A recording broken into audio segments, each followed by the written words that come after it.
Неисчистен канал ги остави без вода најплодните ниви во Штипско Крупиште. Сонцето гори близу 100 хектари под пченка, луцерка и градинарски производи, кои хранат 20 овдешни семејства. Јас имам овде 6 декари и последна пченка. Имам 15 јарки потрошено, семенска роба, арско ѓубре. Погледнете какво ми е производство.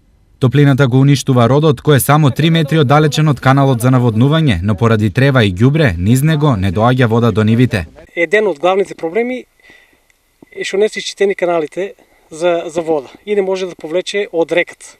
Втор проблем е што нема луѓе, водостопанство нема водари. И тие значи канали треба некој да ги оспособи за да бидат у добра кондиција.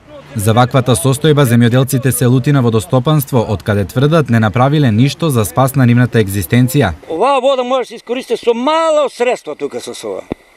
Не е обично кој знае колку материјал да се потроши тука. Па оние водата трошат се непотребно. Ова го народот експлоатираат они.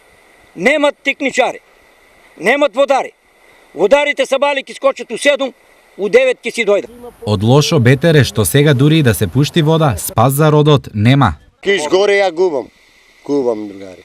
Да ми ја пуште после линија водата џабе, само ќе ми земе вода наместо кај јас изгубам. Место од оваа нива ја да искарам по 800-900 кила кукуруз, што вика срабит, ја нема иш да искарам, а ќе ми земе вода. Последна недела и да се пуште водата џабе, значи ќе изгоре производството. За состојбата земјоделците најавуваат дека одговорност и одштета ќе бараат од водостопанство, оттаму пак се оградуваат од секаква вина под образложение дека чистењето на каналите не е нивна надлежност.